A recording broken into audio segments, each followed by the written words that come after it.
Welcome to the Hats and Bats podcast with Kevin and Matt.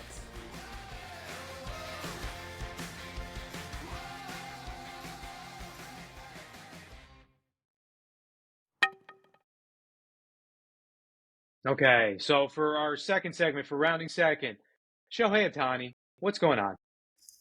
So basically, in a nutshell, if again you're trying to put the pieces together as well at home, Epi, his translator for the last 8 years he's been in the league or whatnot, had secretly been taking money from Shohei Ohtani and to pay off gambling debts. This guy had been a chronic gambler, and he somehow needed to pay off $4.5 million in debt.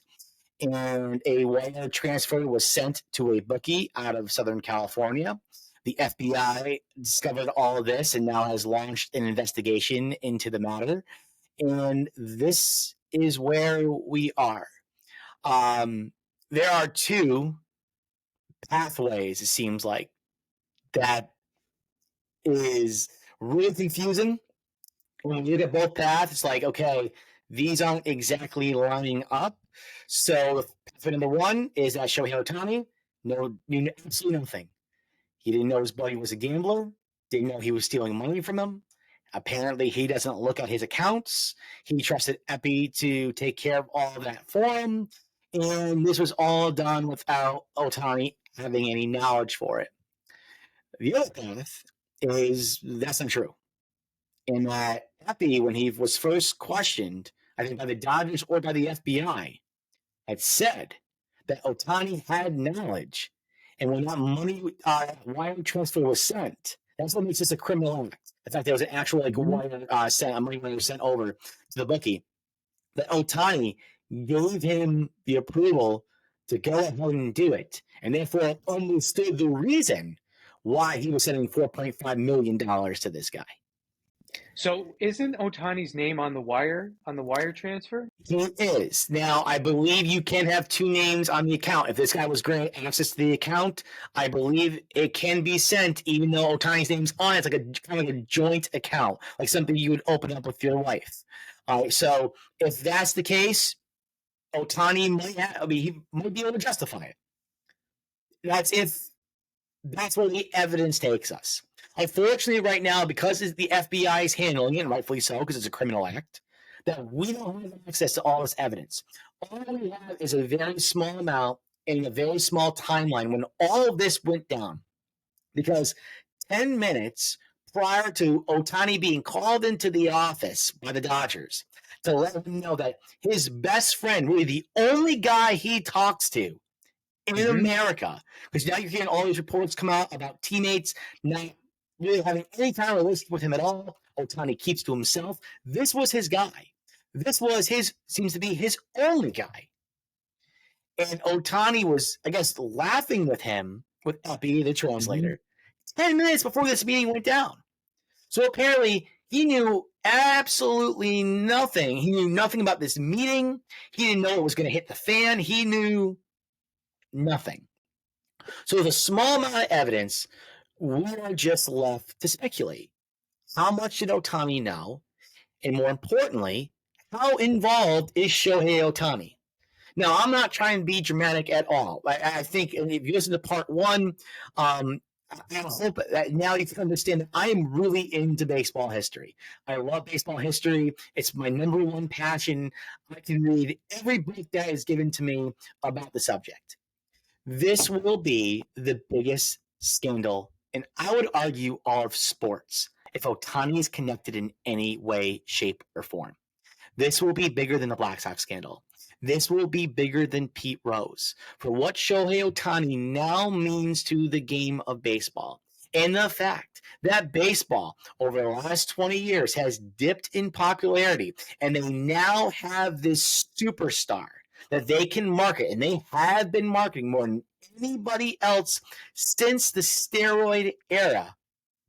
For this to happen to this guy, this could be cataclysmic in the way baseball owners do business going forward, the way the sport operates going forward, maybe even how gambling works in this country going forward. Because this is a real issue. Because if Shohei Ohtani's doing it, chances are there are a lot of other athletes doing it too. And not just in baseball. We've already seen football players get in trouble for this as well. All right. But now we're seeing a different stratosphere of impact on the game, players who impact the game. So Wait, let me interrupt you real quick. Go ahead. Do you think if it was any other baseball player, literally any other baseball player, do you think they would have been playing today? No, I don't. I really think Major League Baseball was something like, listen, we're going to have you sit out. We're going to have the FBI do this investigation because this is not a good look for our sport. Yep. We know nothing. All we know is that this guy who was really close to you took money from your account. And how is he able? We don't have enough evidence. And this is not a good look. But I do believe, because it is Ohtani and how important to have good ratings on an opening day, baseball doesn't have many days that they win. It's something I've complained about the sport for years, like how the NBA has Christmas Day and NFL has Thanksgiving, but now the NFL is taking over Christmas Day too. College football has New Year's Eve or New Year's Day. Baseball needs days like this too, especially in the summer when nothing's going on. Baseball should win July 4th every year. The Hall of Fame induction day should win out every single year. Separate issue. This day meant a lot to baseball.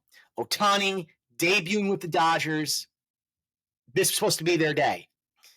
And baseball right now is being very hush-hush about this. They're not setting up an investigation. Yep, I think they're letting the FBI kind of take control of this, which is their little bit of a safety net. And if the FBI turns over evidence that says that Ohtani is involved, then baseball would have to step in and they would have to act. Or so we think. What I don't understand, and what really smells so foul to me. So they were saying that Epi's salary is somewhere around $200,000, $300,000 a year. Yeah. Yep. What bookie is going to give a $4.5 million allowance to somebody that's making that? Like, a bookie's not giving me somebody like a $1.5 million allowance. That's not gonna happen. Unless Epi has had access to his accounts this entire time, and he was placing other large bets as well, right? Because what's the logic? Is that this bookie understood that this guy had the backing? That he had the backing. But what else could happen? What else could happen that's could wreak and destroy baseball? And this is the poker table right now. Then I'll get to that analogy in a little bit. The worst possible thing that can come out is that Ohtani gambled, and he gambled on games he played in. Because the reality is, we'll never know the truth. Pete Rose says it. He's going to say it to the day he dies. I bet on baseball, but I bet that we would win. And I never did anything to jeopardize, my team winning or the purity of the sport, the purity of competition, or any of that. Listen, in the 1919 World Series, Joe Jackson was the only hitter to hit above 300 in the entire series on both teams. He had a series only won, did not commit a single error. It didn't matter. He was involved in gambling. He took gamblers' money. And then the punishment was dished out. And that almost destroyed the sport of baseball. So look at the Pete Rose scandal as well. I mean, that's coming out again like late 80s, early 90s. Baseball was taking a little bit of a dip during that time, especially heading towards the strike year of '94. Baseball, you could argue, wasn't on top of sports like it had been in decades prior. So yes, gambling and baseball have a very synonymous relationship, and you're talking about the biggest star in the sport in easily 25, 30 years, and he's involved, and we don't know how involved he was. He can say it. He played his hand. He came out and says, I know nothing. This is heartbreaking. I'm disgusted. Okay, you said that. So now the moment something comes out, if it comes out, that he's involved, the entire story is now not credible. Everything he said now means nothing. And now you have to go ahead and you have to give him the heftiest punishment you can. Because you can't allow this to go on. Yep. So when he gave the whole, like when the story changed so many times, Yep. and then he came out with the press conference, which wasn't a press conference, just the statement. And like that's it. Yep. Go ahead. My initial reaction was like, my lady doth protest too much, methinks. Like, I'm like, you're going in the one extreme, like you're digging your heels in one way. There's no going back from it from that. Nope. So There's no going back now. This was like my little Pandora's box here. It's like, say Ohtani is completely innocent of it. It's like, look, this is my one guy in the clubhouse that I can go to. He's my catcher during the home run derby. Like, that is my guy. I would never think he would do these things. He's got access to my accounts. Like, okay, let's completely absolve him of every single crime Ohtani's done. If you just look at Epi, though, like, okay, so this goes back to my whole thing of letting a guy that makes $200,000, giving him that allowance. What is he giving the bookmakers about what's going on that day? It could be like, yeah, you know what? Shohei's not really feeling that well. Oh, you know what? Like, I'm in the clubhouse. I see Mike Trout is injured. Oh, you know what? He was complaining a little bit about his arm. You might want to fix the under. Like, little things like that to me where I'm 100%. like, okay, it might be completely Shohei's had nothing to do with it. And he's just like, I thought this was my buddy, my one voice I could talk to, and he took advantage of me. And I am protesting because I had nothing to do with it.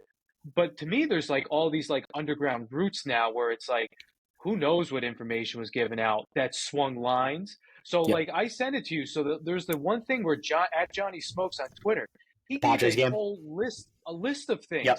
So again, like, is this coincidence? But like, for example, so one of the things he wrote, July 22nd, a bet of $1 million placed for the Atlanta Braves to score over 6.5 runs against the Angels. And it was parlayed with the Braves minus 3.5. Okay, that's a major wager to put into this. The bet was placed with the bookie in Shohei's hometown. The pitcher for that game was Ohtani. Shohei Ohtani. And Ohtani was 0 for 4 the plate that day too. I saw that. Exactly. There's another one, July 4th. Okay, bet was placed, same hometown, same bookie, $4.2 million on the over against the Padres run total. Guess again who's pitching? It was Ohtani. I know. 5 innings pitched, 5 earned runs given up, 0 for 3 at the plate. Like, these things to me, it's like, okay, it could be a complete anomaly. It could be a coincidence. Could be. The biggest one, though, $10 million bet. Same bookie, same town, with a parlay of plus 2,500. Okay? Astros minus 1.5. Astros over 6.5. Shohei over 4.5 runs allowed. Shohei under 6.5 Ks. Game total over 11.5. Okay, that's a $10 million bet. I wouldn't put $2.50 on a bet like that. Guess what ended up hitting? Everything. That parlay. I mean, like, when you see things like this, you're like, that is more than that reeks. That is like a decaying carcass that's been like in a hot room for 10 months. And nothing about the press conference or anything felt like he was an innocent man. They controlled the entire environment. They only let certain reporters in. They weren't allowed to ask questions. He just read off a script and then got up and left. Like, this is not what you do when you're innocent. And I'm sure there's some legal precedence there, but they could have just read a statement. They could have had his lawyer read a statement. Or the team could have read a statement, because that's literally all he was doing. But it's almost like you're trying, but you don't want to try too hard because you don't want to expose yourself. And I think regardless of how Ohtani plays it, how the Dodgers play it, how Major League Baseball plays it, it all comes down to what the FBI finds. And once the FBI maybe they conclude their case, and again, maybe Ohtani was this naive. Maybe he was. They're ball players. They're not the smartest guys in the world, but there are a lot of smart baseball players. That's why I'm tending to lean, okay, this is not the situation. And this guy just kept taking money without him knowing. Do I believe that's an alternate reality that exists? Sure. Maybe that is our reality. But I think the reality is just as plausible. Everything you're saying, everything that he has shown so far. I mean, there are not teammates standing up for him. There is no one coming to defend his character at all. There are lots of baseball pundits, and rightfully so, because I consider myself trying to be a guy who promotes the game, all the great parts of the game, who are saying, oh yeah, this is possible. Oh yeah, this is possible. But you're not hearing from anyone next to Ohtani defending his character or coming out. Oh yeah, happy that he was a little shady. Nothing has been said. Past Angel teammates didn't know him. Current Dodger teammates don't really know him. No one's saying anything. It does not smell like an innocent man here. It just doesn't. But again, we're not going to know anything until the FBI concludes the report, whenever that's going to be. And yeah, the Dodgers look great today. I mean, I think everyone could look good against Miles Michaelis today.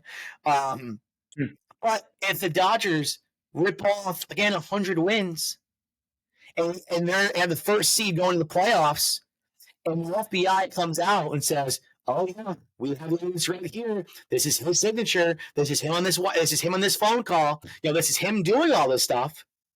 Then what? Then what do you do with the Dodgers? Do you accept their season? Do you suspend him for the playoffs? How long do you suspend him for? What is Major League Baseball going to do? The way I see this right now, Matt, I see this as, because the gambling's not done, I see this as a giant poker game. Shohei has been dealt his cards. And to me, it looks like a guy who's trying to bluff. And he's trying to bluff the table, and he doesn't have much left. So now it goes to Major League Baseball. Major League Baseball right now helps us kind of check the call. Yep. Okay, sure. I'll put my chips in. I'll believe you for now. I'll defend you. I'll have your back. Innocent until proven guilty. All of that. And now the next player to play is us. It's the baseball community, the writers, the fans. How far are we going to push this? Is Jeff Passan going to launch an investigation of his own? Is Tim Kurchin? Is Buster Only? Are you guys going to push the envelope? Because this is why I've always said the steroid era. Because there were journalists during the steroid era who was calling him out. Who was calling out the McGuires of the world, saying, what's that in your locker? What's this here? And those journalists were told to shut up. Because baseball was experiencing, a revolution in the sport, a rise in popularity again. And all those guys, the Bob Costas of the world who now want to destroy steroid era guys, okay, they're the ones being, okay, we don't really want to know about this right now. We don't understand what any of this stuff is. And then when it finally came out, when Barry Bonds did it, that's when you guys decided to care. So the reporters right now, I think members of the baseball community, I think we should be pushing for this. No. This is weird. This doesn't add up. We've seen this movie before. We've seen this scene before. Find out now. Find out as much as you can right now. Nothing can stop a journalist from going and asking questions. Nothing. So, but see, my thing is too, I don't think it's going to be journalists. Like you said, I don't think Passan, I don't think they're going to dig into it because they're not going to have access because he's going to be so protected. But this is where I think this year, this situation is so different than the steroid era because of social media. You're going to have all these deep dives and rabbit holes on TikTok and Twitter and all that. It's going to get to the bottom of this. Yes. It's either this Epi is just an awful guy and Shohei was completely head in the sand, or no, they were in cahoots. And then Epi just fell on his sword because you've got to do this for the superstar. I think there's more likelihood of it coming out of a other source than people that are actually privy to the clubhouse. What if the bookie comes out? Yeah. He starts talking. What does he have to say? How much does he know about how involved Shohei was? And again, I disagree with that part of it. The journalists can do it. That was their job. That was their job. They won't. Right, and that's what it comes down to. It seems like right now, we're checking. Ohtani went all in. We'll call his bet for now. We're just going to see what happens. But why are we? I want to see more urgency behind this And we're not. And maybe it's because it is opening day. And I get that as a baseball fan, especially. I don't want to be involved in another scandal. I don't want to hear about another scandal. We just got through a labor dispute that finally got settled, even though another one's looming a couple of years from now. We seem to finally clear our heads from the steroid era. Like, we have all this great young talent. I mean, this is supposed to be a phenomenal baseball season. And once again, we have a scandal to deal with. But this is the mother of all scandals. And if you don't handle it properly, this can destroy the sport. And I don't want to see baseball go through this again. Yeah. So baseball, again, I always feel like the cover-up is worse than the crime. So again, with our modern age, with us always being on phones and looking stuff up, I know I got sucked into it. The whole Kate Middleton situation, I went down a TikTok rabbit hole. I was pretty sure she was like, either she was dead, she had like some sort of plastic surgery. I went down all these rabbit holes because I'm watching all these things. Like if the royal family came right out, like I understand it was such like a bad situation and you want your privacy. But when you conceal things and hide things, it just makes people's minds run rampant. So you've got these conflicting stories where 1 second it's one thing, and literally it was like an hour later the story had completely changed. And now it's hush-hush. And now it's just, I'm going to read a statement and then it's going to go away. Like that to me is like, if I'm clean, I'm coming clean. And there's nothing for me to worry about. Come at me. You can ask me anything I want. It's the 100%. Second I put up that defense, that to me is when it's like, yep, there's something that is not right here. Yep. I agree. And that's what I stand on there right now is I get his popularity. I want him to be as great as we all say he is and go on to continue to have this great career because it's going to make for amazing storylines. He's great for baseball, but he is a person and people can do great things and they can do horrible things. That's what makes us human. It'd be so weird. And like you said it before, because he's such an enigma where like you don't know anything. It was just like, I remember just recently seeing the pictures of his wife and like, oh wait, his wife's like what, a professional basketball player or something like that? Yeah. And they were saying people in the clubhouse didn't even know he had a girlfriend. No idea. Like, no idea. Like you said a little bit earlier, like is this cultural? Or is he just somebody who's a little bit more aloof, likes his anonymity? It's like, what's the deal here? But it's like, you never hear him speak. There's no attempt to ever be like, okay, I saw him recently in a New Balance commercial where you're like, okay, they're trying to show him off. But again, we don't see any aspect of him. There's like no fanfare around him when he's one of the biggest global stars in the world. Yep. Yeah, he made what, $60 million last year alone in endorsement deals? 60 million. Can you imagine if it was Barry Bonds that did this? That's the thing.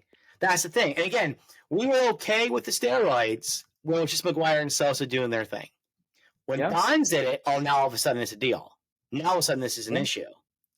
And again, it kind of feels like that right now. Is like, the Astros had this huge cheating scandal. That jeopardized, the purity of the competition of the game. The one thing I'll say about the steroid guys, the one thing I'll say for the Astros, I can guarantee they're trying to win. And now with this stuff right now, I don't think we can guarantee that. That's what's in question right now. Was Ohtani a part of this? And if so, was he deliberately trying in those situations, in those games that keep getting brought up? Was he trying to lose those games? That's what attacks the credibility of the sport and the player. And that's why baseball has come down historically the way they have on these guys who have been involved with this. And to me, Ohtani is no different. If this comes out that he's involved, so to me, there's two different ways he's involved. He's involved because he knew this guy was betting, but he wasn't involved in willingly giving money over or throwing games. If that's the case, I'm sorry, you suspend for at least a year. At least a year. You have to be. It won't happen, though. If in any way it comes out that Ohtani was involved and he was trying to throw games, or even, I always say doing trying to throw games, if he himself knew that he was giving his own money to a gambler, you're suspended for life. You're Trevor Bauer. You're suspended indefinitely, and there's no coming back. That's to be the penalty, because how else are you going to stop other athletes who get way less money than Shohei Ohtani. Way less money from doing that. Yeah. Do you think he gets the Astros treatment on the road? I would assume. That obviously today they played in Los Angeles, so the crowd was definitely supporting him. And if I was a Dodgers fan, listen, I would be singing that same song too. He's my guy. He's wearing my jersey, of course. It will be interesting though when it goes to places like San Francisco and San Diego, with those crowds still. I think that's going to be some really compelling stuff. I see. I don't think he's going to get the same sort of treatment. Like there is like severe anger for the Astros got off a little bit because of the COVID and like people not being in the stands. But, like you still talk to Yankee fans and they still hate that team. Like I don't think there's going to be that sort of like animosity, even though it's like, okay, cheating the game. Well, it's funny because we're setting up, I think, for a nice smooth transition into our next segment, which is again digging for third, where we talk about our reactions to opening day. And the reason why I say I think he's going to get, he's going to get his, especially in those two places, San Francisco and San Diego, because both those teams have something to play for this year. My takeaway, not just from the Ohtani thing, but the Ohtani thing is definitely a big part of it, is I do wonder, are the Dodgers on the verge of an incredible, sport-altering collapse? Now I get it. We're a new podcast here, and if you think I'm just saying bold things because I want to say bold things to get people to tune in, I'm not, but it's a good strategy. But this is what I do feel. This is what I feel. Listen. We talked about this on our prediction episode. I told you the Dodgers were going to have a dogfight for this division. They're not going to have this thing wrapped up. The Diamondbacks just brought in Jordan Montgomery. The Giants added Blake Snell. We talked about the Cease going to the Padres. All three of those teams have a better rotation significantly than the Dodgers. Now you add this Ohtani cloud around this as well. Glass now, again, not the sharpest. Not what I saw in Korea. We have all these questions now about Yamamoto. Again, Buehler's not back until June or July. We have no idea what he's going to look like. Kershaw, again, over the age of 40, not back to July. This is not a deep rotation that now has even more questions. I'm just saying, I'm not saying the Dodgers are not going to make the playoffs. I'm not even saying they're not going to win this division. I'm going to say this, though. I don't think the Dodgers win 100 games this year. That I will say. It's actually a great deal of confidence. They're not going to win 100 games. But the reason why I think this could be such a collapse is based on how this investigation goes. Because if Ohtani is involved and he does get suspended, this is something serious now. Because let's just say, for example, we find out this year and he's suspended all next year. Now he comes back. Again, he hasn't pitched in now 2-3 years. How old is Shohei Ohtani now? 28, 29? I don't think so, yeah, in that range. All right, so and now he's in his 30s. What is that Ohtani going to look like in his 30s? And again, the Dodgers are going to pay him $60+ million a year when he's no longer on the team. He'll be 30 on July 5th. There you go. So now when he comes, if he were to be suspended, comes back the following year, he's going to be 31, 32. What's that going to look like after not pitching for 2-3 years? Can we just assume he's going to be the greatest player on the planet? Again, I am assuming that he's going to be suspended because that's the way I'm just kind of reading this right now. So what I'm foreseeing is that the Dodgers are very good this year because I think we're not going to know anything for a while. They're going to get in the playoffs, I'm sure, probably even win the division. I think it's as far from a complete team. I said it before, I'll say it again. And I think this scandal wrapped around the Dodgers is just a recipe for disaster. Look at the biggest contracts that have been signed in the sport, Matt. Which ones work? Yeah. Which ones don't work? Look at Javi Baez. Look at all of these. I don't know if I can think of one. Listen, the Rangers signed A-Rod to that huge deal, and then years into it, they couldn't pay for it, and then they had to trade him away. And then they kind of went into purgatory for a little bit. Jason Giambi, when he signed that huge deal with the Yankees as well, he was never quite what they wanted him to be. I mean, we can go down the line of all these huge deals that have been signed, especially by guys approaching their 30s and then getting into their 30s. These deals don't work, and they cripple their franchises for years. Los Angeles is no different. I know it's a big media market, a lot of eyes there, a lot of money there. But when Yamamoto's gone and Ohtani's gone, and again, I know that's years from now. But if they don't produce now, that window gets smaller. And now you're paying these guys absorbent amounts of money afterwards. Yep. I'm just saying right now, this might be the best form of this Dodgers team we ever see. And if things play out like I think they might play out, this is going to be rough. Going back to the series over in South Korea, like, first of all, that is such a baseball thing to do. And again, like, opening day is such like a sacred like holiday to me. Like, I used to stay home from school, used to stay home from college, even before having like a legit job, just like taking days off. But the whole idea of expanding the game by going to South Korea and having games on at 6 o'clock in the morning, like, what are you doing? And then coming back to play spring training games. So, like, I hated that whole idea, even though kind of selfishly, like, we were texting each other, like, being at work, watching it on the screen. Like, it was nice to have a game on at 7 o'clock in the morning. But if you want to grow the game, like, I have 10th graders coming into my classroom, and they're like, is this the World Series? That's why it's on. I'm like, that's the issue right now. It's because, like, baseball, you're trying to, like, grow the game, and, like, the kids have no idea any of this is going on. The games themselves, though, like, they did for as against the whole thing I was for being in South Korea, I thought the games were, like, very promising. Now, I'll talk about Yamamoto in a second, but, like, the overall game to me was a better game with the amount of just base hits. I can't tell you how many base hits I saw, like, right up the middle. And I'm like, is this going to be baseball's new formula where instead of, like, going for the downs on every swing or taking a walk or a strikeout, let's put the ball in play and let's see what happens. So, like, again, I got to put on the glasses because I'm getting old. So in those two games in South Korea, there was 45 hits, 33 runs. Now, I don't want that in every single game. Like, I still pitching, of course, but it was good to see, like, a ball in motion and like hitting runs and stuff like that. I was all for that.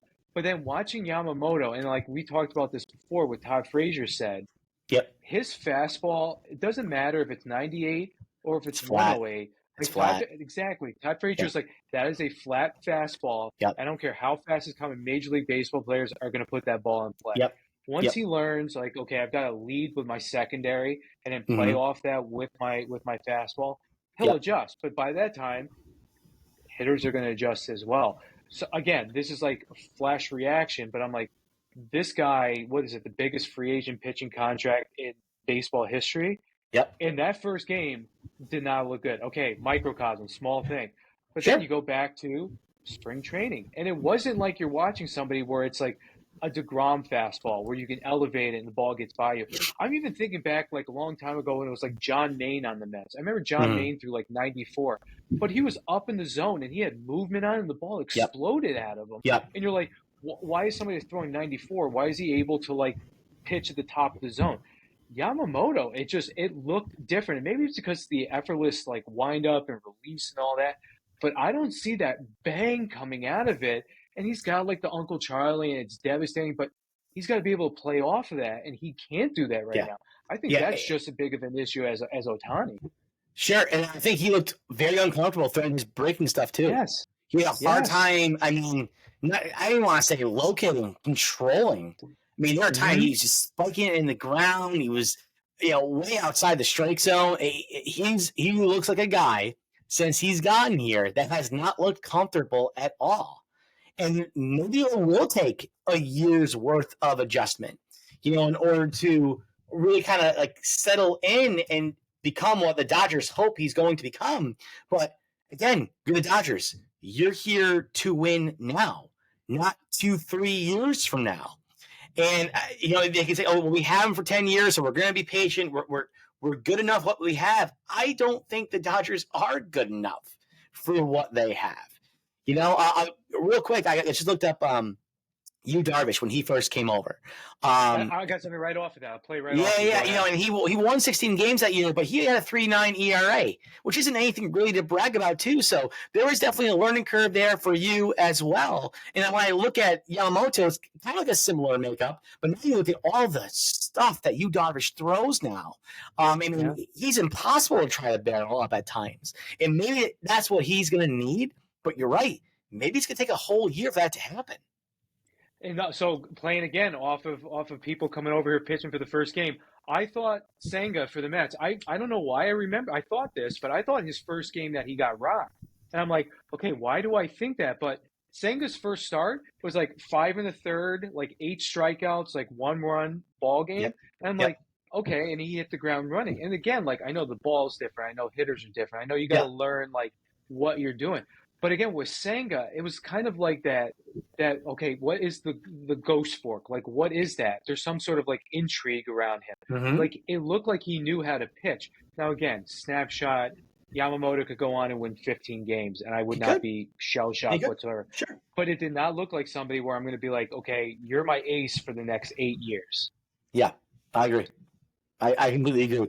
I think, listen, I actually think it's better for baseball if the Dodgers are not as good as we think they're going to be. I want to see them fighting for the division crown all year against the other 3 teams. Obviously, the Rockies are probably not going to factor in too much, but that gets me excited because now, like every other week or every week when the Giants are playing the Diamondbacks, I want in. If the Padres are playing the Dodgers, I want in. Or if the Padres are playing the Giants like they were today, I was glued to that game today. You know, that's good. That kind of competition is good for the sport.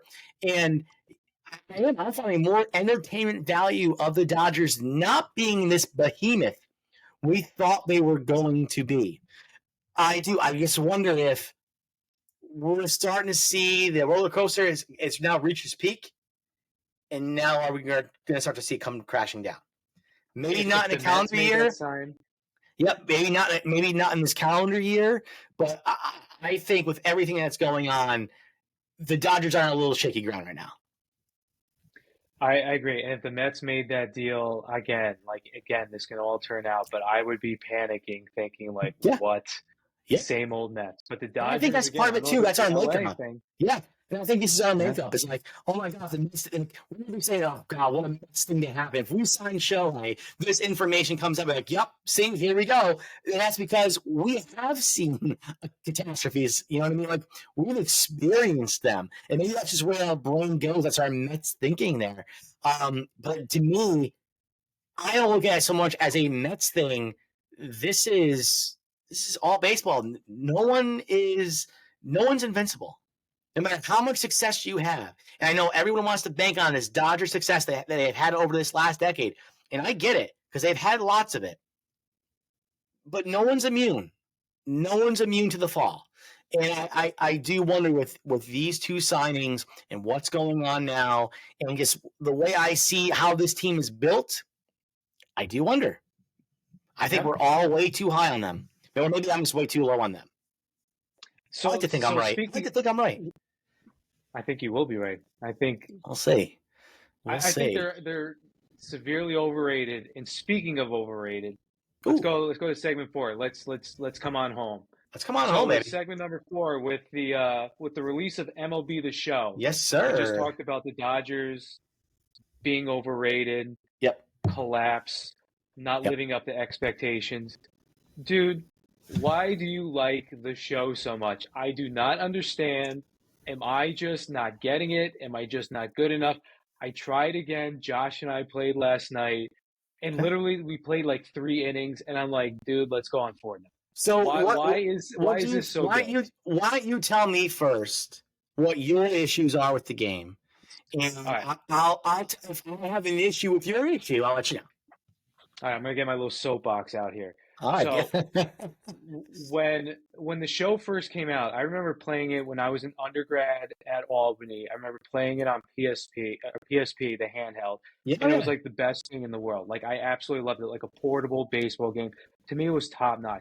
You had like MVP 04, like that was like the heyday. 100%. The show was PlayStation. I didn't have PlayStation. I had it portable. It was like everything.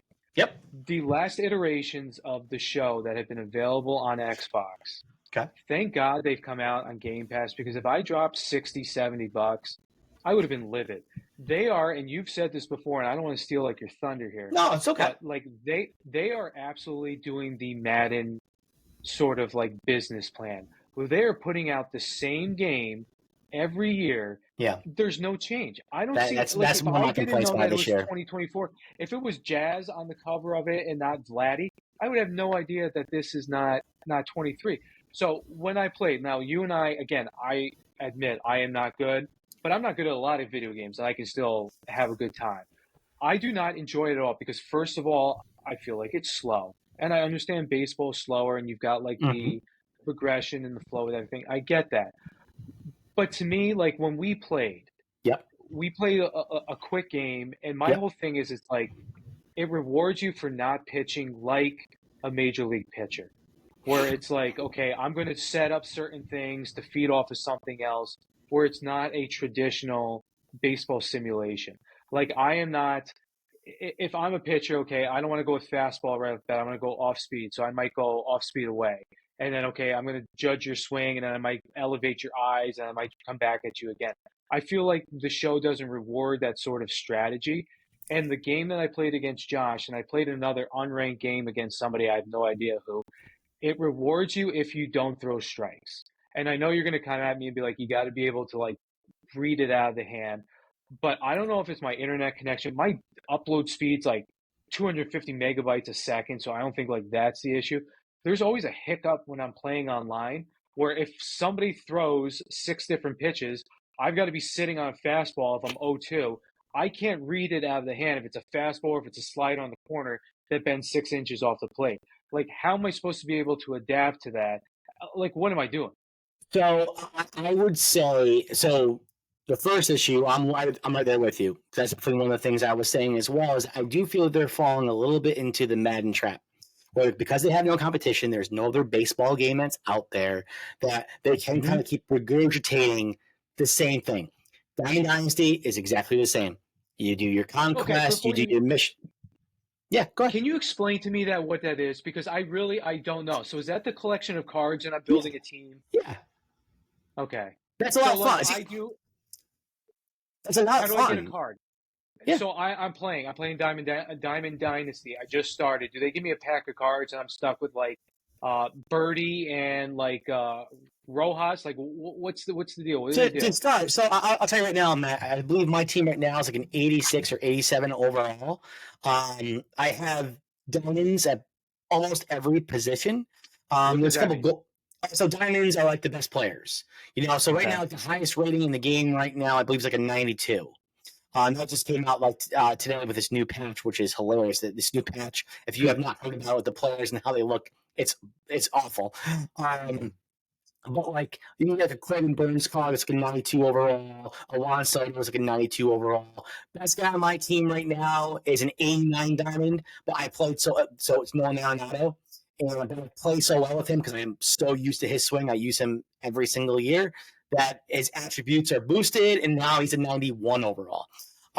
So yeah, it doesn't take long to get these guys. Like there's so many like missions you can go and do and doing like a side quest that you can go and do to get more packs to get better guys. You can always get stubs and buy people in the marketplace. It's just fantasy baseball in video game form. Where you go and try to doing like certain tasks? So am I like, okay, you got to run on second, third, get them in with 2 outs? Those are the missions, and yes, you can do a whole bunch of missions to get guys. Yeah. So what I like to do is, it's fun. I actually hate missions. I find them to be incredibly redundant, and that's the one thing that get the most frustrated. I like conquest. And what conquest is, you have your team, and there's a map, and you get to go and conquer all the territories by sending your team out. And then we have to go play against other teams to basically conquer like their capital or their cities, if you will. All right. And then you get tons of packs doing that. And plus you get a lot of experience playing the game as well. They're 3-inning games based on how many, like, let's say troops you attack with. Let's say I have 20 and my opponent has 10. I can play the game on a veteran difficulty. And for me, veteran difficulty is like batting practice. You know, I'm going to see okay pitching. I'm going to see my breaking balls, but I'm going to see more of my elevated fastballs that I can crush and pad my stats and whatnot. But it's just about getting through it to get packs to hopefully find better players. Okay. There are other missions you can do as well. Just you playing the game, get you XP. It can also unlock players as well. Honestly, like that's where you should start. You should never play a player online because I know you haven't played a lot over the last few years. And this is what I want you to think about. If I rolled out a basketball to you and said, hey, Matt, go through some hoops, in a few minutes, you're going to be able to figure out your jump shot. And, obviously, no one's playing defense on you, but like, you're going to figure out how to do a layup and your crossover and all that stuff. And when was the last time you played basketball? Years ago? Yeah, probably, yeah. If I asked you to pick up a baseball bat and someone started fastball, curveball, slider, and said, all right, here, go ahead. How long would it take you to get used to that again? You're training you're training.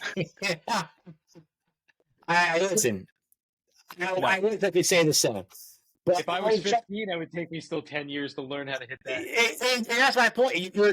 You're training your eyes, okay, to how to read the pitches again, how to read patterns.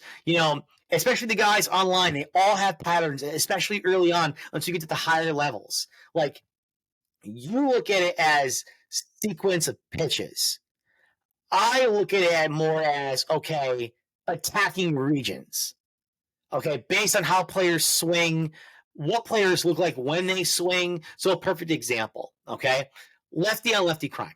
If you have a power left-handed pitcher like a Chris Sale routinely is one of the best pitchers in the game. John Donaldson, the former Negro League pitcher, he was one of the best players in the game. Everyone used him because he's a power lefty. Because when you have a power lefty going against a left-handed bat, it's really hard. It's really hard to hit high elevated fastballs and then have your eyes adjust when he drops sliders.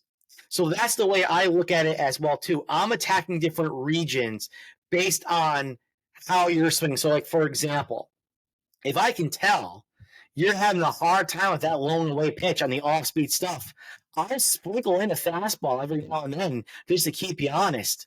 But once I do that, I know you're going to have a hard time with your eyes adjusting to that off-speed pitch long away.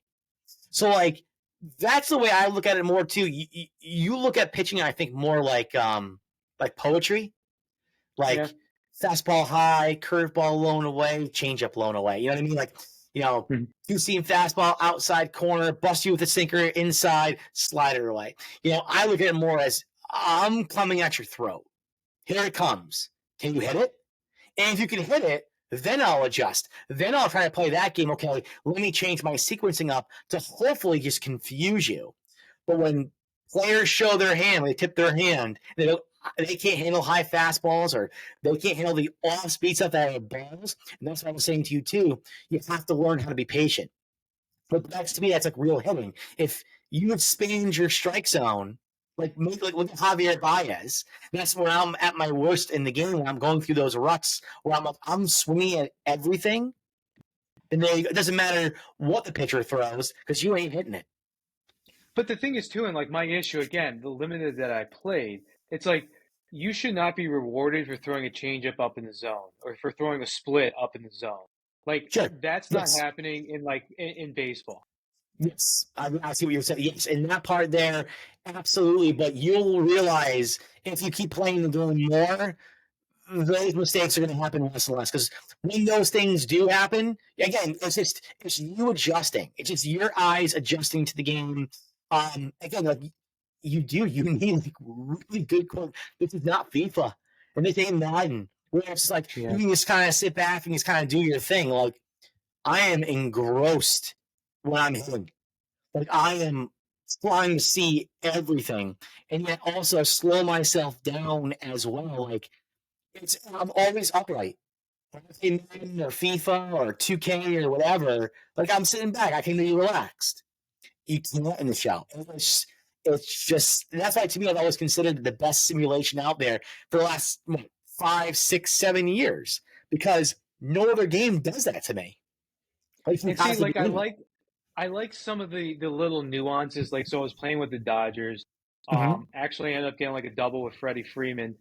Freeman's on second, and he does his little, the little dance that he does. Yes. It was like little subtleties. Like I love that. Like the fact that when Pete Alonso steps out of it, it's like you see him take the breath, then he goes back in.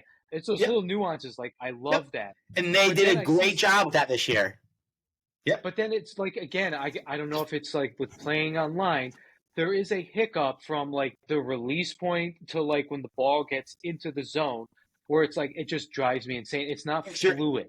I'm telling you, I think it's your eyes doing it to you. I really do. I think you just need more reps. And to me, like, again, like, get into Diamond Dynasty, do some Conquest, play the computer, play it on Veteran, go through that process. And I'll teach you the tricks and all that kind of stuff.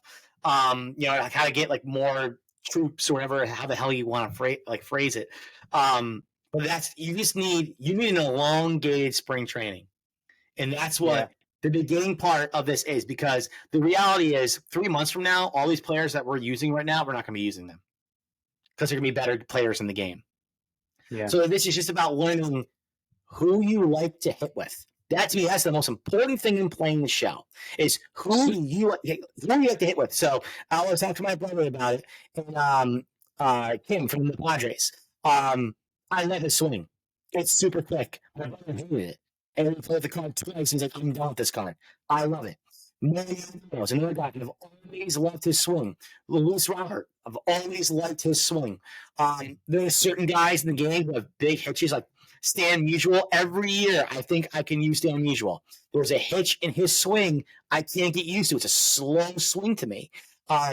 It's learning who you like to play with. So when those better cards come out, like, because this is not going to be the only Nolan Arenado in the game, and there's going to be other ones like it as well. I'm going to get those cards because they're better attributes, but it's the same swing. You know, it's like Bryce Harper's swing to me. I could not get the timing mechanism because it's like when he does it, he like elevates the hands up. I'm like, okay, my eyes are watching that now. I feel like I've got this really elongated swing. When somebody like Schwarber is much more contact, low hands, I was like, okay, I like hitting with him more. Bryce Harper, I couldn't do anything with. They have Jamar Johnson, the Pirates prospect. That's their card in the game.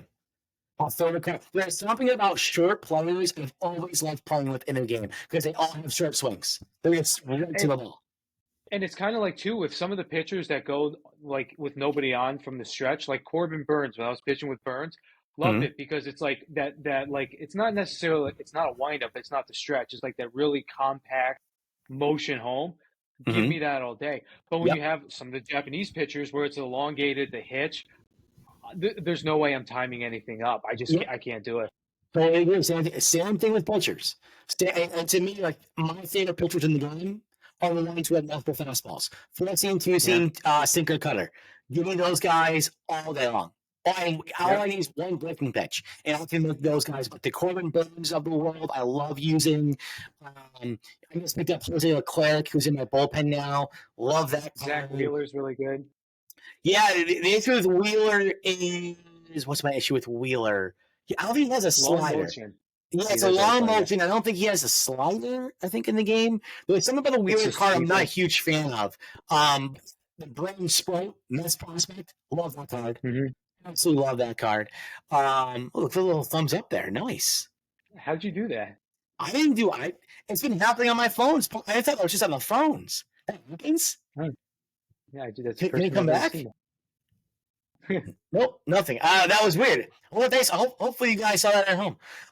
We just look really weird. Listen, let's have some spring training. Let's sit down. Let's play the game. I'm going to get you back in. Let's revisit this in like a month or so. And if you're out in a month, I'll accept it. You know what they're playing. You know what they need to do? They need to go, and Madden needs to do the same thing. They need to go the Fortnite route, where it's like, here's the game. We're going to do like monthly or bi-monthly like updates to it. You've got to buy back in for like a battle pass. Like, that's what they need to do. I would be more comfortable if it was like, hey, you got to pay $15 every like 4 months, and we're gonna like re-up the game and do things instead of paying like the 60 off the bat. Yeah, but that's why Diamond Dynasty is so great, because new players get added every couple of weeks. See, because I miss it because with not playing that, and I'm like, okay, I'm just playing the exact same game all the time. Yep. Hey, listen, we're gonna get you back on Diamond Dynasty. I'm gonna show you the ropes. Folks, we're going to get Matt into the show because I love that towards the end of the baseball season, us having like series in the show, like all-time Mets versus like all-time Diamondbacks, my all-time short team versus your all-time flow team. Like, I think that would be great for the channel. It'd be great for the podcast. It'd be great stuff to talk about. Yeah, let's do it. I will give it an honest shot because, again, I played last night 3 innings. I was like, Josh, I'm done. He's like, yep, I can't do this. All right, we're going to try it out. Guys, listen, thank you so much for tuning in. This has been, I feel like we just ran a marathon. I'm not really in shape.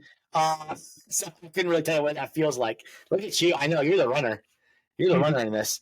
But thank you so much for tuning in. We'll be back again in another couple of weeks where we are going to display. Matt, you know what's in a couple of weeks? What we're going to display? Isn't this your all-time, your franchise? Yeah, it's the organizational power rankings. We're going to see how each organization stacks up.